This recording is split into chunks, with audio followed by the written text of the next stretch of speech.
जी sir. तो air disease, तो अब हम अपनी बात पे आते हैं। एयर डिजीज जो है तो बहुत कॉमन है पाकिस्तान के अंदर, स्पेशली उन एरियाज़ के अंदर जो कि हमारे रिमोट एरियाज़ हैं। इसमें सबसे ज़्यादा कॉमन चीज़ अगर हम स्टेप बाई स्टेप लें, बच्चों में लें, बच्चों में आपको पता है डॉक्टर साहब के साथ बैठी, upper respiratory tract infection for example, नज़ला होना, ज़ुकाम होना, सोर थ्रोट होना, इन चीज़ों के लिए बच्चों सीजनल चेंज की वजह से सीजनल चेंजेस होती हैं, एलर्जिक फैक्टर है। और स्पेशली आप मुझसे ज़्यादा जानते होंगे इस शहर के बारे में कि यहाँ अभी जो हमारी सफाई सुथराई का आलम है वो इंतहाई ख़त्म हो चुका है। इन्फेक्शन फैलने की जो रफ्तार है वो बहुत ज़्यादा तेज़ बढ़ चुकी है। नहीं सर, और इसकी वजह से ये इन्फेक्शन हिम्मत नहीं कर सकता हमारे पास आने की। नहीं, वो तो आपको पता है हमारी बॉडी बहुत ज़्यादा, मैं आपको बता रहा हूँ, इतनी इम्यूनिटी बढ़ा दी है, जिन चीज़ों के आदी हो चुके हैं ना, तो कोरोना शुरू ना तो पनाह मांगता होगा, मैं कहाँ गया हूँ। जो कोरोना आने वाला है, अल्लाह ना करे, अल्लाह ना करे, मजाक की बात और अल्लाह ना करे, अल्लाह ना करे। और सेकेंडली ये है कि इन चीज़ें बहुत ज़्यादा कॉमन होते हैं जो कि एयर की डिजीज होती है, स्पेशली बच्चों में।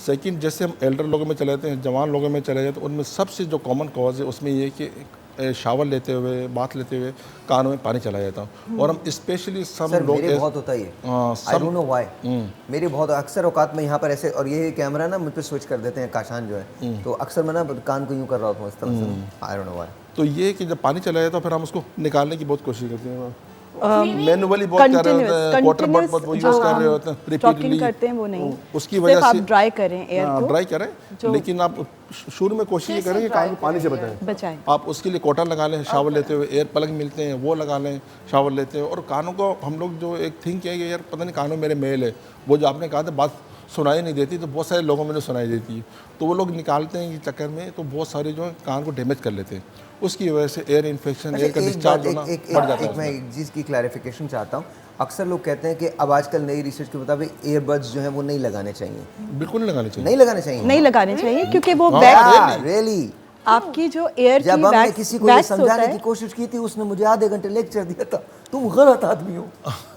वैक्स होता है ना बेसिकली, वो आपकी प्रोटेक्टिव लेयर होता है, वो आपको बचा रहा होता है डस्ट पार्टिकल्स में। अल्लाह ताला ने वैक्स कुछ हद तक ऐसा नहीं, वो ओवर वैक्स नहीं, देखिए उसमें डेफिनेटली आपको ये तो कोई नहीं कहेगा कि आप उसको बिल्कुल क्लियर ना करें, बट नॉट वेरी फ्रिक्वेंटली, हर रोजाना नहीं, क्योंकि आप डेली बेसिस पे जो लोग, मैं आपको एक बात बताऊं, हमारे यहाँ बड़ा अजीब रिवाज था कि एक ज़माने में लोग वो उसके ईयरबड्स के वो आते थे और उसके बाद वो निकाल के और हर रोज़ नहाने के बाद उसको नहाने के अलावा भी दिन में 3-4 दफ़ा करते थे। बाज़ लोगों ने गाड़ी में रखा होता था, बाज़ लोगों ने अपने ऑफिस में रखा होता था। अच्छा लगता था, नहीं, वो सेंसेशन एक प्रोड्यूस होती है बेसिकली, और उसमें वो एक आपको अक्सर लोगों को उसको फ्रीक्वेंट यूज़ करने की वजह से ये हैबिट डेवलप हो जाती है।